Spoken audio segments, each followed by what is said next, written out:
봉독한 말씀 가지고 자유를 위하여라고 하는 제목으로 오늘 말씀을 선포하겠습니다. 오늘은 우리가 광복절 기념주일로 지키는데 올해는 광복절 80주년이 되는 해입니다. 올해 말씀은 광복절에 관한 사건이나 광복절에 관한 의미나 이런 말씀보다는 우리가 광복절에 관한 말씀을 마음에 새기면서 성도로서 어떤 삶을 살아야 할 것인지, 그리고 우리의 기도의 제목으로 삼으려고 합니다. 말씀을 시작하기에 앞서 짧은 영상을 하나 보겠습니다.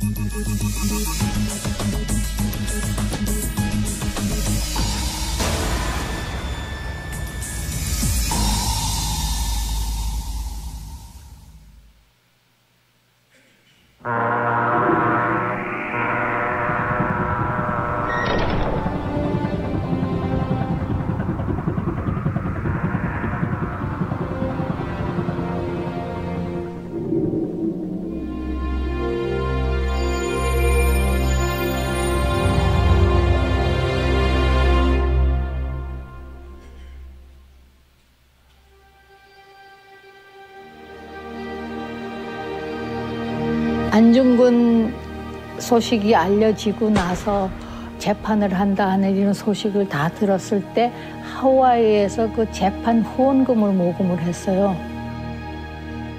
한국이나 외국이나 간에 우리 하와이만 안중근 재판 경비 후원금을 모집을 했어요. 정부의 승인을 받고 처음 떠난 공식 이민이 바로 하와이 사탕수수 농장으로의 노동이민이라고 할 수 있습니다. 그 당시 그 사탕수수 노동자의 노동자 월급이 하루 종일 지금 돈으로 18불? 거의 20불이 채 안 되는 그 돈에 십시일반 모아서 독립자금으로 지원을 하고 수년에 걸쳐서 모여진 독립자금이 거의 300만 불 가까운. I think more than money, they really love their country. And it was for the country. When talking about love, he said, 한정이 없습니다. There is no limit. And I have never forgotten that.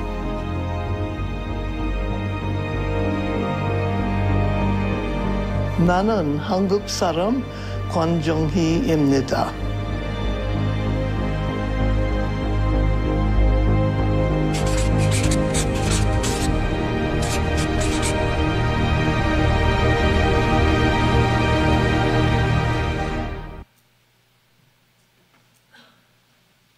지난 5월에 KBS에서 광복 80주년 다큐 제작을 했는데 그 중에 한 화면이에요. 수많은 사람이 나라의 해방을 위해서 참 많이 헌신했지요. 인천 월미도에 가면 이민사 박물관이 있습니다. 이민사 박물관에 가면 맨 처음 이민을 떠났던 하와이 이민, 그리고 두 번째 떠났던 멕시코 이민, 하와이로 갔던 분들은 사탕수수 농장에서 하루 종일 일을 했습니다.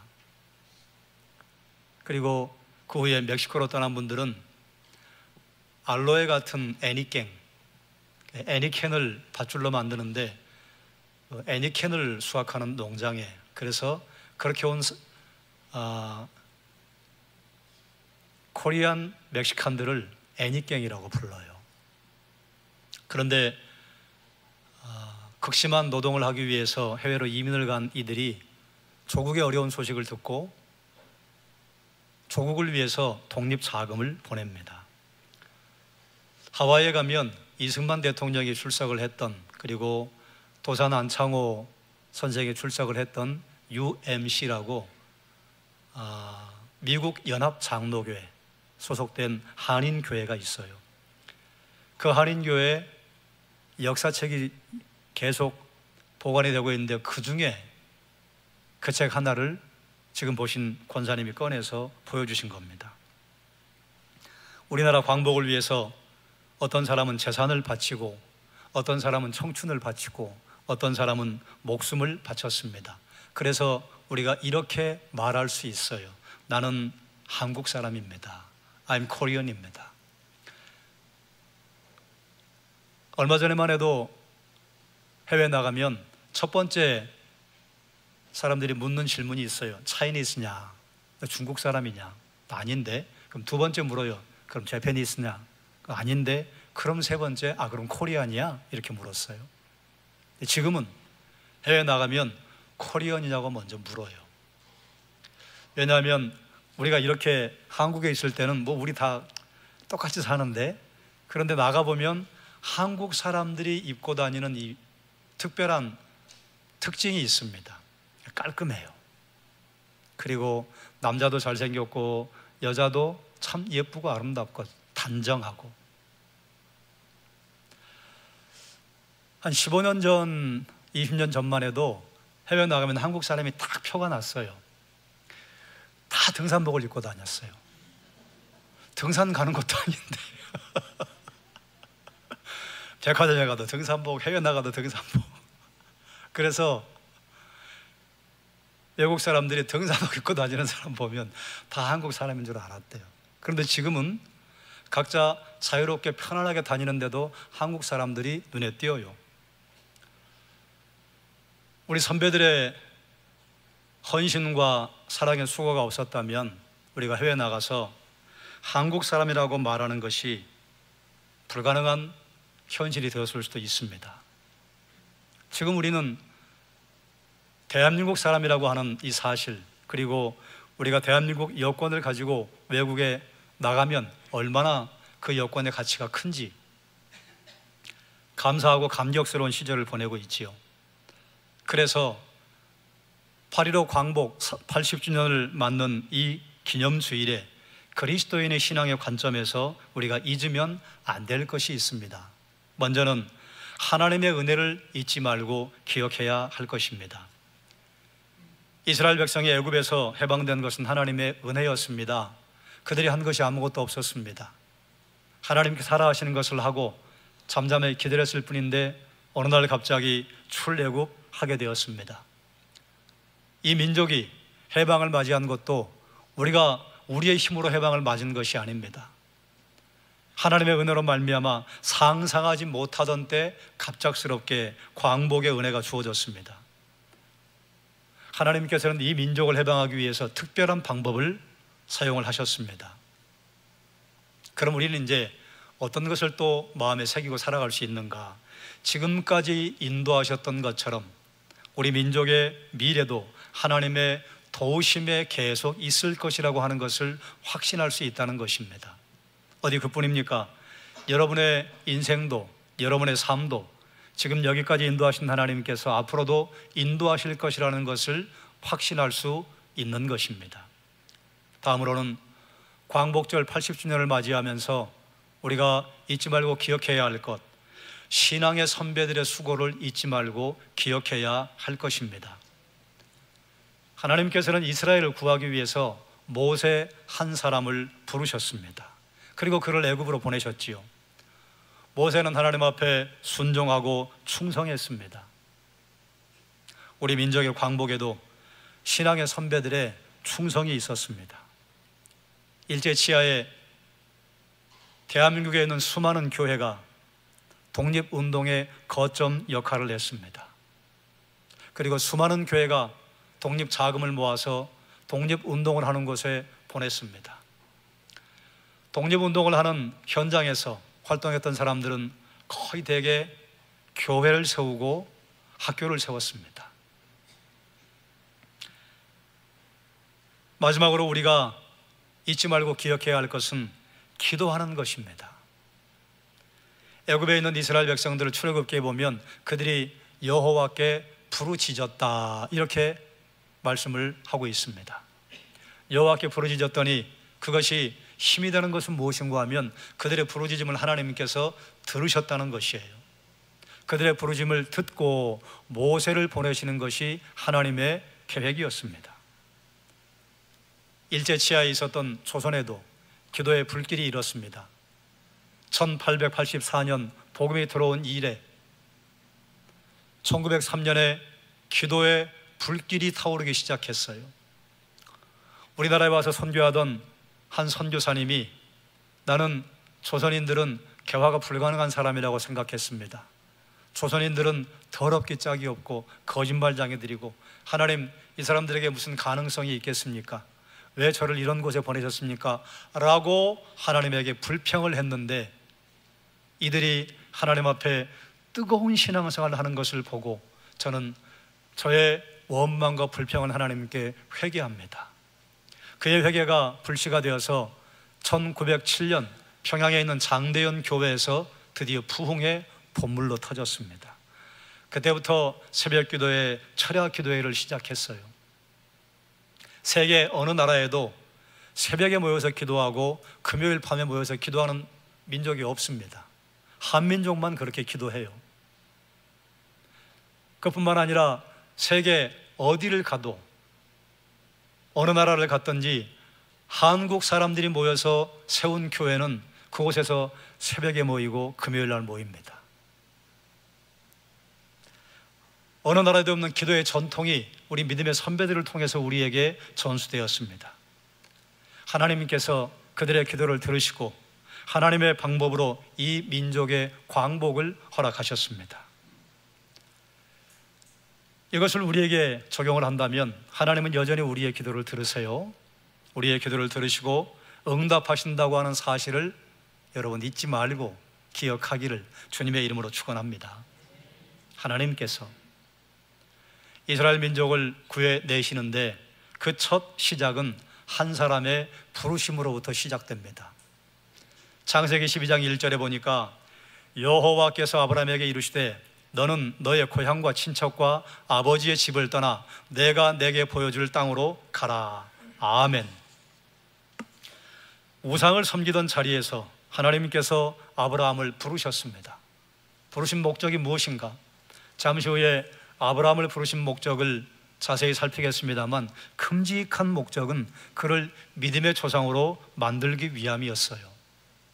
사랑하는 여러분, 하나님께서 여러분을 부르실 때는 여러분 한 사람만 구원하시기 위함이 아니요, 여러분을 믿음의 조상으로 부르기 위함입니다. 아직도 가족과 친지들이 신앙을 선택하지 않은 분들이 있으시지요?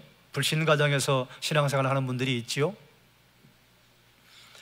지난 주간에 중고등부 여름 수련회 특강을 하러 갔는데 학생들이 수많은 질문을 먼저 제출을 했어요. 뽑기에서 답을 하느라고 다 답을 하지 못했지만 답을 하지 못한 질문 가운데 하나 이런 게 있어요. 저는 우리 아버지 엄마 아빠가 교회를 다니지 않으셔서 제가 교회 다니는 걸 반대하시는데 어떻게 해야 할까요? 중학생이 낸 질문지예요. 그 질문을 낸 학생은 얼마나 마음이 가난하겠습니까? 그때 답은 못했고 오늘 중고등부 학생들이 일부 예배 함께 세대 통합 예배로 모였길래 그 질문지를 낸 학생이 누군지 제가 알거든요. 내가 한 그 질문이 목사님의 질문이었다. 초등학교 때부터 대학, 결혼하고 가정을 꾸리고 지금도 저의 기도 제목은 믿지 않는 우리 가문의 구원입니다. 힘들고 어렵겠지만 그때는 왜 나는 다른 친구들처럼 엄마 아빠가 교회를 다니지 않으실까? 엄마 아빠가 교회를 다니는 다른 친구들을 보면 대단히 부럽습니다. 그러나 하나님 그렇게 믿지 않는 가정에 너를 처음 부르신 것은 너를 믿음의 조상 삼기 위함이야. 그러니 힘을 내거라. 그 학생이 알아들었어요. 다른 사람은 모르는데 저는 누가 질문한지 알기 때문에 고개를 끄덕여요. 아니 그뿐만이 아니라 여러분 주변에 믿지 않는 친구들과 여러분 가문에 믿지 않는 친구들이 얼마나 많습니까? 하나님께서 여러분을 부르신 것은 믿음의 조상 삼기 위함이라고 한 것을 늘 잊지 말고 기억하기를 주님의 이름으로 축원합니다. 하나님께서 아브라함을 부를 때 약속하셨어요. 내가 큰 민족을 이루리라. 다음은 내 이름을 창대하게 하리라. 그리고 마지막은 너를 복의 근원 되게 할 것이라 약속하셨어요. 그런데 큰 민족을 이루려면 자녀가 태어나야 되는데 아브라함이 가나안 땅에 들어갔는데도 무려 25년 동안 자녀가 없었습니다. 낙심천만에 있는데 드디어 어느 날 하나님께서 아브라함과 사라에게 오셔서 아들을 약속하셨어요. 그게 오늘 우리가 읽은 본문 앞에 있는 절. 그리고 이제 우리가 읽은 절은 하나님께서 다시 언약을 새롭게 재천명하시면서 그 다음 절에 보면 소돔이 멸망할 것을 말씀하세요. 제가 본문을 읽다가 질문이 생겼어요. 하나님, 좋은 소식은 좋은 소식대로, 안 좋은 소식은 좀 며칠 있다가 전해주시던지 왜 아브라함에게 주셨던 언약의 말씀과 소돔이 멸망할 것을 같은 날 한 자리에서 말씀해 주셨습니까? 왜 그러셨을까요? 성경이 어쩌다 보니 우연히 잘못 써서 앞뒤가 이렇게 만들어진 것은 없습니다. 의도가 있어요. 그 의도를 우리는 하나님의 감동이라고 합니다. 하나님의 뜻이라고 합니다. 왜 하나님께서는 아브라함에게 언약을 재천명하시면서 소돔이 멸망하는 소식을 알려주셨는가? 먼저 우리가 살필 게 있습니다. 하나님께서 아브라함을 부르시면서 아브라함에게 주신 약속이 있어요. 아브라함을 부르신 목적이 무엇인가? 첫 번째, 한번 따라하지요. 강대한 나라가 되리라. 창세기 18장 18절입니다. 아브라함은 강대한 나라가 되고 천하 만민은 그로 말미암아 복을 받게 될 것이 아니냐. 아멘. 하나님께서 아브라함을 부르실 때 큰 민족이 될 것을 약속하셨습니다. 그리고 그 다음에 또 나타나서 말씀하실 때는 여러 민족의 아비가 될 것을 약속하셨습니다. 그 조건으로, 그 응답으로 아브라함으로 이름을 고쳐서 부르셨어요. 본문은 좀 다른 표현이 나옵니다. 강대한 나라가 될 것이라 약속하세요. 이 세상에도 큰 민족이 많고 여러 민족이 많은데 힘없는 나라가 있습니다. 민족이 생겨나고 나라가 생겨났는데 아브라함으로 말미암아 생겨나는 민족과 나라는 강대한 나라가 된다는 것을 약속하신 것이에요. 세상은 물질이나 정보력이나 군사력이 그 나라의 힘이라고 말합니다. 그런데 하나님께서 아브라함에게 약속하신 강함은 그런 것이 아니에요. 다니엘서 2장에 보면 느부갓네살 왕이 꿈을 꿔요. 한 신상을 보는데 그 신상의 모양이 특별해요. 어마어마하게 큰 신상인데 머리는 순금으로, 가슴과 팔은 은으로, 그리고 배와 허리는 노수로, 정강이는 철로, 그리고 발은 일부는 철로 일부는 흙으로 만들어진 우상을 보았는데 어디선가 갑자기 손대지 않은 뜨인 돌이 하나 나타나더니 우상의 발을 부숴버렸습니다.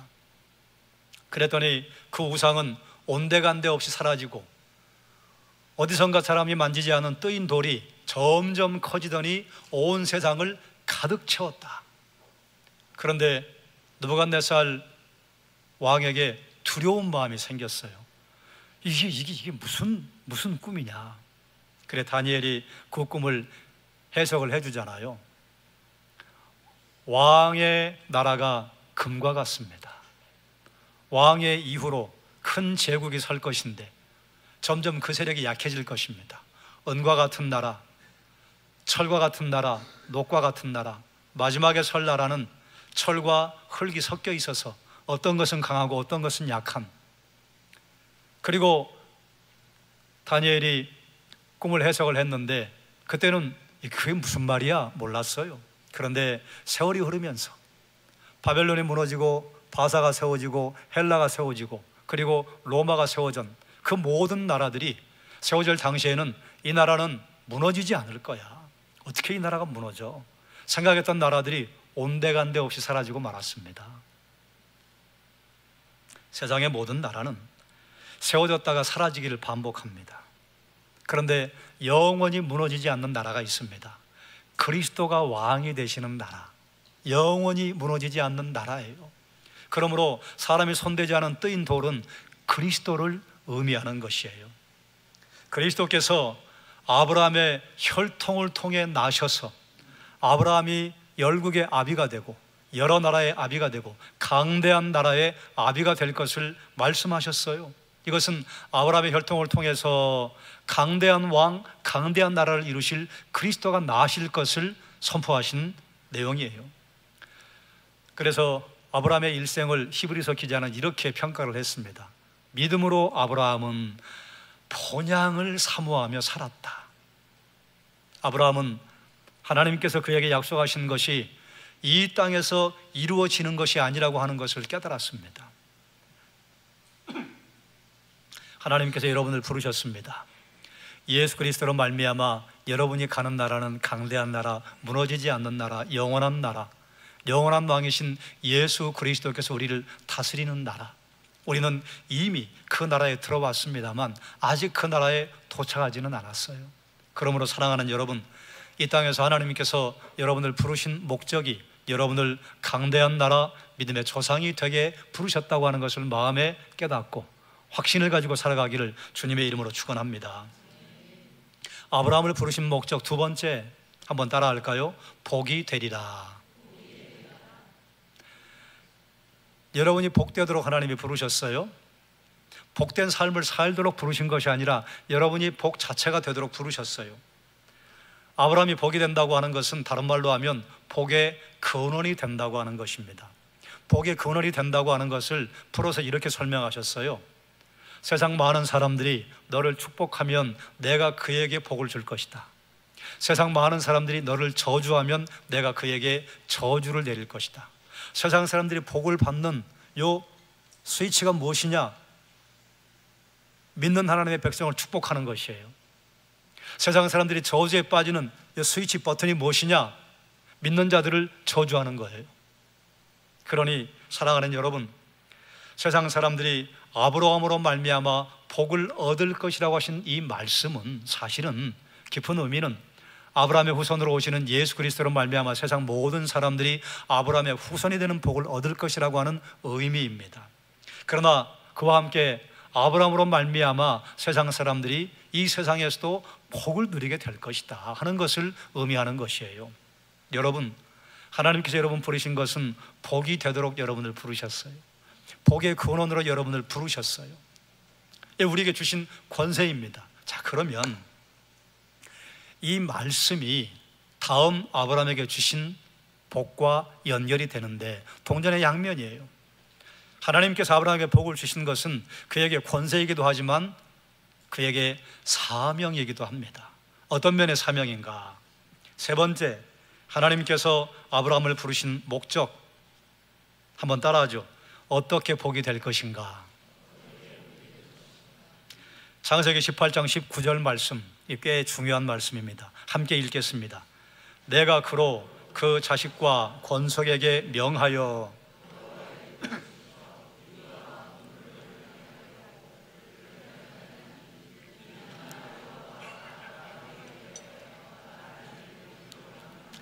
아멘. 이 말씀을 다시 풀어서 좀 설명을 하면 내가 아브라함과 그 자식과 권속에게 명한다. 여호와의 도를 지켜 의와 공도를 행하게 하려고 내가 아브라함을 택하였다.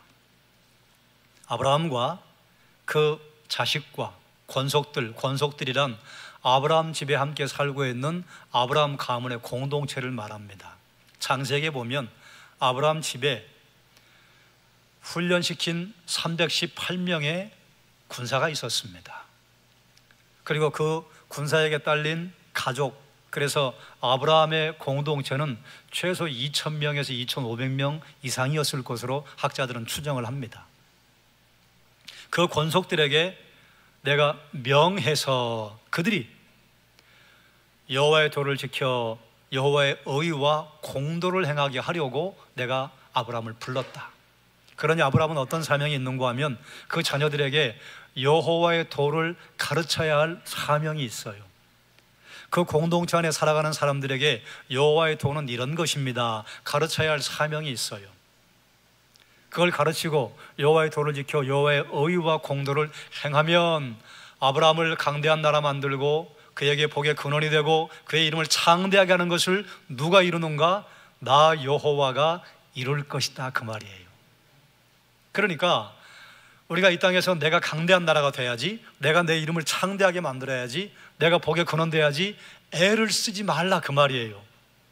우리가 할 것은 무엇이냐? 여호와의 도를 지켜 여호와의 의와 공도를 행하면 강대한 나라 만들고 이름을 창대하게 만들고 복의 근원 되는 것은 누가 하신다? 하나님이 하신다. 그게 영적 원리예요. 아브라함이 강대한 나라가 되고 복의 근원이 되는 핵심은 무엇이냐? 여호와의 도를 지켜 여호와의 의와 공도를 행하는 것입니다. 의와 공도를 행함으로 말미암아 여호와의 도를 지킬 수 있는데, 여호와의 도라고 번역을 한 이 단어를 영어 성경은 way라고 번역을 했어요. 길이에요. 여호와의 길을 지키는 것이 무엇이냐? 여호와의 말씀을 지키는 것이 무엇이냐? 여호와의 의와 공도를 행하는 것이라. 그럼 여호와의 의와 공도가 무엇인지 알아야지요. 여호와의 의라고 하는 것은 하나님께서 옳다고 인정하시는 상태입니다. 하나님이 옳다고 인정하시는 상태가 무엇이에요? 죄와 멀어진 상태. 그래서 의는 죄 없음과 연결이 됩니다. 죄 없음은 무엇과 연결이 돼요? 예수 그리스도의 십자가 아래 나를 세우는 것이 죄 없음과 연결이 되는 것입니다. 우리의 실제적인 죄가 사라지는 것이 아니라 내 죄는 그대로 있는데 죄의 영향력과 죄의 결과를 없음으로 하시겠다고 하는 것이 십자가이고 그것이 의로움이라. 공도는 하나님이 정하신 법을 의미합니다. 하나님이 정하신 법이란 하나님이 정하신 울타리. 그래서 여호와의 의와 공도를 행한다고 하는 이 구약의 표현을 신약적인 표현으로 바꾼다면 한번 따라하죠. 하나님의 뜻을 따라 하나님의 방법으로 살아가는 것입니다. 그래요. 그게 신약의 표현이에요. 그런데 하나님께서는 아브라함을 이런 복을 주겠다고 말씀하시면서 언약을 확인하시고 소돔의 멸망을 언급하세요. 왜 그러셨을까? 표면적인 이유는 소돔은 악한 나라입니다. 왜 소돔이 악한가? 하나님의 의와 공도를 행하지 않았기 때문입니다. 하나님의 의와 공도를 행하지 않으면 군사력과 무기와 군인이 많아도 무너집니다. 이걸 뒤집으면 여호와의 의와 공도를 행하면 군사력과 무기와 군인이 부족해도 무너지지 않습니다. 우리 인생을 볼까요? 우리의 인생에 재물과 권세와 명예가 많아도 하나님의 의와 공도를 행하지 않으면 무너집니다. 뒤집으면 우리 인생에 재물과 권세와 명예가 그리 많지 않다 할지라도 우리가 여호와의 의와 공도를 행하면 하나님께서는 우리의 생을 빛나게 하시고 강대한 나라로 만들어주시고 우리의 이름이 창대하게 하시고 복의 근원 되게 하신다는 것입니다. 이 말씀을 믿으시기를 주님의 이름으로 축원합니다. 왜 세상이 불의하고 공평할까요? 우리 학생들이 한 질문 가운데 이런 질문이 있었어요. 세상이 이렇게 불의하고 불공평하고 사건 사고가 많은데 하나님은 뭐 하시는 것입니까? 이런 질문이에요. 답을 못했습니다. 뽑기를 하지 않았기 때문에. 오늘 말씀으로 이 답을 하자면 왜 세상이 불의하고 불공평한가? 여호와의 도가 없기 때문입니다. 하나님을 사랑하고 이웃을 사랑하지 않기 때문에 세상은 불의하고 불공평이 계속해서 진행되는 것이요. 왜 세상에 부정과 부패가 이렇게 많습니까? 본문의 선포를 가지고 답을 하자면 여호와의 도가 없기 때문이에요. 하나님을 사랑하고 이웃을 사랑하지 않기 때문에 부정과 부패가 이렇게 많은 것입니다. 다시 소돔과 고모라로 말씀을 가지고 와야겠어요. 이제 이것이 아브라함에게 복이 되었던 것이 왜 그에게 사명인지가 나타납니다. 소돔과 고모라가 멸망당한 이유가 무엇 때문입니까? 1차적인 이유는 그들이 악하기 때문이에요.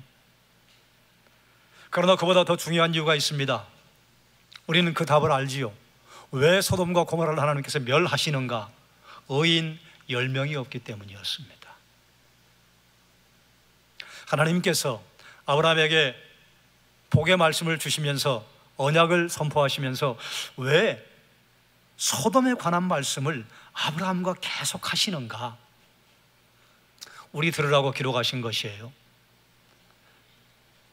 4,000년의 시간의 다리를 건너와서 우리에게 하나님께서 들으라고 말씀하시는 것이에요. 하나님, 왜 세상은 이렇게 불의하고 왜 이렇게 부패가 많습니까?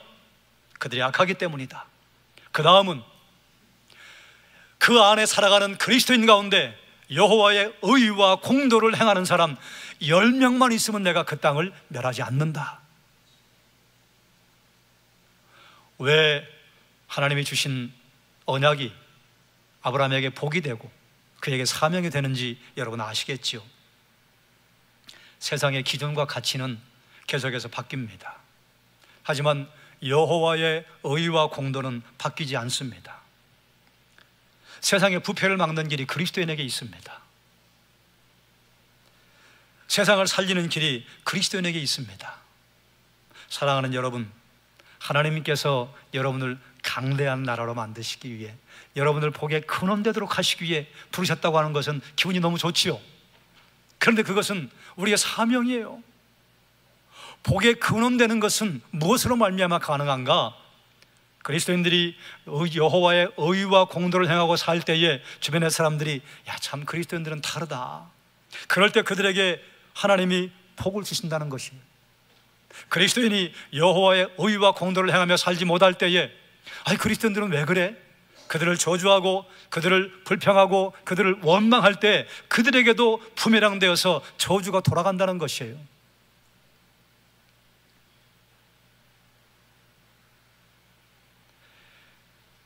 하나님께서 이 세상을 윤택하게 만드는 방법, 여호와의 의와 공도를 부르심받은 자들이 행할 때에 일어나는 것입니다. 우리에게 유일한 길로 오신 예수 그리스도를 주변의 사람들에게 전하고 예수 그리스도의 말씀을 따라서 하나님께서 내게 주신 여호와의 의와 공도를 십계명을 통과하고 신약의 언어로 바꾸자면 하나님 사랑하고 이웃 사랑하는 것입니다. 이것이 율법과 선지자의 계명이라고 주님 말씀하셨습니다. 그게 하나님의 뜻이다 그 말이에요. 그것이 하나님의 원함이다 그 말이에요. 그것이 하나님의 의와 공도라 그 말이에요. 그래서 우리는 광복 80주년을 맞이하면서 질문해야 합니다. 나는 여호와의 의와 공도를 행하고 있는가?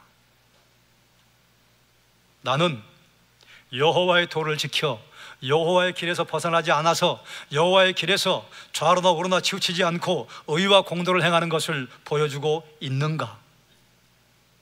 여기까지 오면 꽤 많은 분들이 자신을 살펴보고 자신감을 잃기 시작합니다. 왜 그렇습니까? 우린 연약해요. 우린 점도 많고 흠도 많아요. 죄와의 전투에서 얼마나 많이 패전합니까? 의와 공도를 행하는 것이 우리에게 부족하지요. 그런데 여러분 기억하시기 바랍니다. 하나님께서는 내 앞에서 행하여 온전하라고 선포하세요. 우리는 지금 온전할 수 없습니다. 우리는 조금 온전하지 않습니다. 그러나 온전함을 향해서 하나님의 능력을 의지하고 한 발 한 발 내딛기 시작하면 그리스도의 장성한 분량까지 자라게 하시겠다고 하는 것이 또한 하나님의 선포입니다. 사랑하는 여러분, 하나님께서는 지금 당장 100% 온전하게 살라고 우리에게 요구하지 않습니다.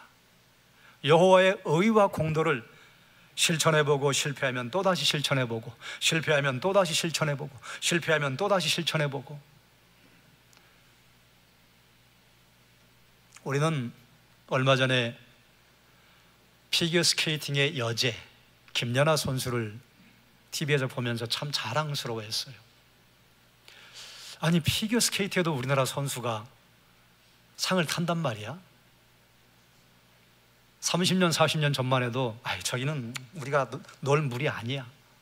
육상에도 그랬잖아요. 아이고 어떻게 흑인과 백인을 이겨. 그런데 거기서 1등을 하고 금메달을 따고 이제는 퀸이라고 하는 별명을 들어도 아무렇지 않은 그런 시대를 살고 있습니다.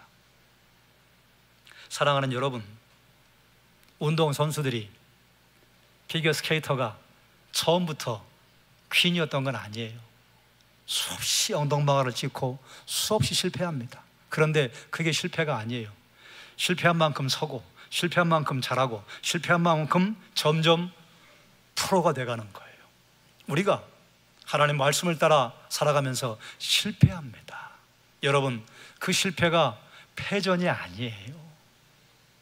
실패는 엉덩방아와 같아요. 실패하고 아이고 내 정죄감에 빠지고 우리는 하나님 의와 공도를 지키기는 어려운 것 같아. 시도하고 실패하고 시도하고 실패하고, 그런데 어느 순간 그리스도의 장성한 분량의 향기가 그분에게 나기 시작합니다. 실망할 것 없어요. 자유는 다른 민족의 억압에서 풀리는 것입니다. 우리는 일제치하에서 광복을 맛보면서 참 많은 자유를 누렸습니다. 그런데 여러분 아십니까? 진정한 자유는 본문에 있는 대로 표현을 하자면 여호와의 도를 지켜 의와 공도를 행함으로 말미암아 하나님께서 허락하시는 것입니다. 우리는 자유 대한민국에 살고 있습니다. 그런데 저는 묻고 싶어요. 자유 대한민국에서 자유를 누리며 살아가십니까? 자유 대한민국에 살지만 선택의 노예, 물건을 한번 사기 시작하면 이 손을 멈출 수 없는 쇼핑의 노예, 시간의 노예. 하나님 시간을 내게 주셨는데 그 시간을 내 것으로 삼지 못하고 늘 끌려다니고 쫓겨다니고, 음식의 노예. 음식은 우리에게 이롭게 하라고 하나님이 주셨는데 음식을 절제하지 못해서 음식의 노예로 살아가는 사람이 얼마나 많아요.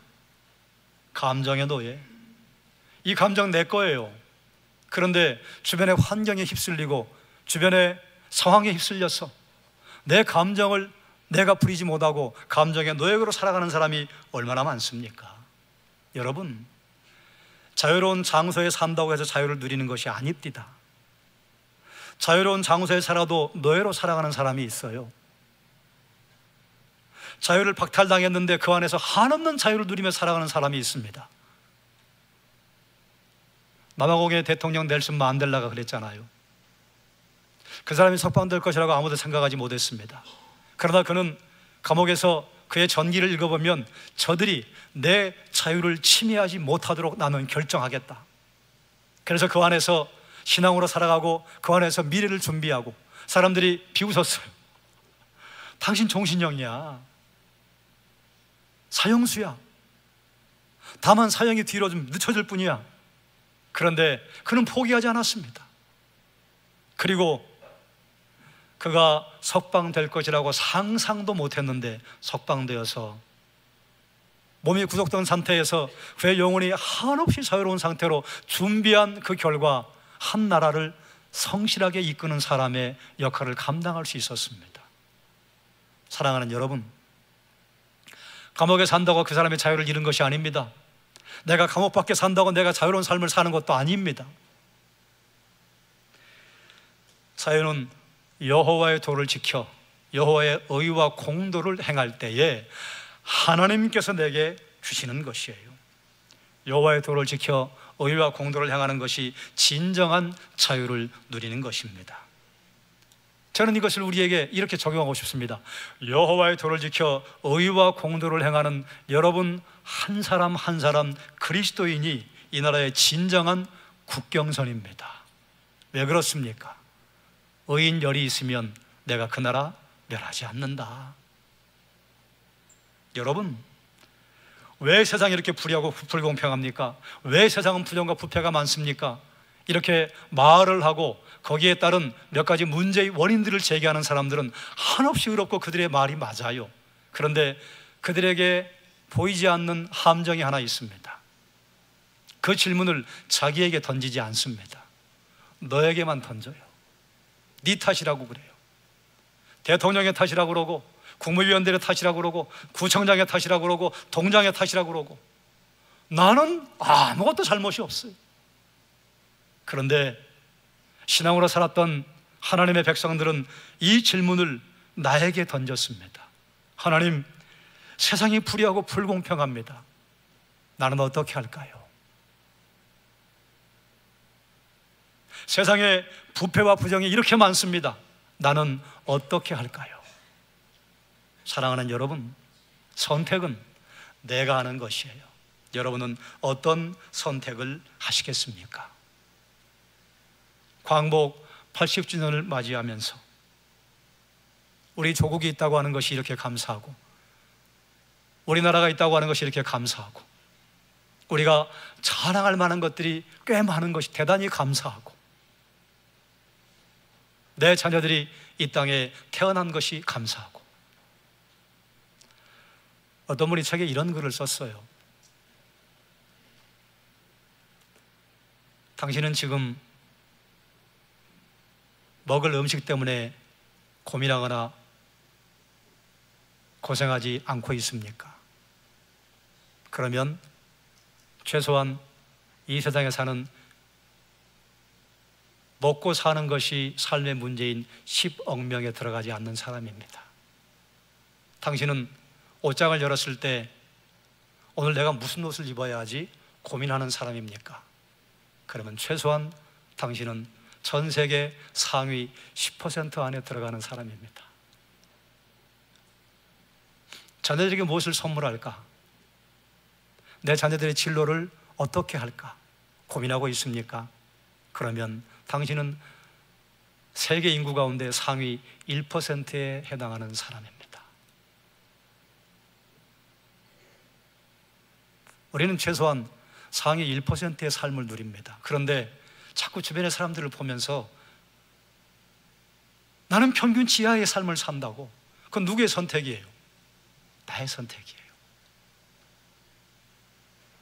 사랑하는 여러분, 이 나라와 우리가 속한 공동체를 지켜내는 의인들이 되기를 주님의 이름으로 축원합니다. 여호와의 의와 공도를 행함으로 말미암아 여러분이 복의 근원이 되기를 주님의 이름으로 축원합니다. 그것이 헌신이고 충성이고 참된 자유를 누리는 길입니다. 기도하겠습니다. 내가 그로 그 자식과 권속에게 명하여 여호와의 도를 지켜 의와 공도를 행하게 하려고 그를 택하였나니 이는 나 여호와가 아브라함에게 대하여 말한 일을 이루려 함이니라. 아멘. 하나님, 우리를 구원하시고 우리를 붙들어 주시고 우리를 보호하시고 인도하시고 우리를 떠나지 아니하시는 것을 감사드립니다. 우리를 믿음의 조상 되게 하기 위하여 강대한 나라, 창대한 이름을 주고 복의 근원 되도록 부르셨으니 하나님 내게 주신 삶을 사는 결단을 하게 하시고, 사랑하는 종들이 이 나라의 국경선이며 이 나라의 영적인 울타리입니다. 종들을 강건하게 하셔서 예수 그리스도의 뒤를 따라 그리스도의 장성한 분량까지 성장하게 하여 주옵소서. 예수님의 이름으로 기도드리옵나이다. 아멘.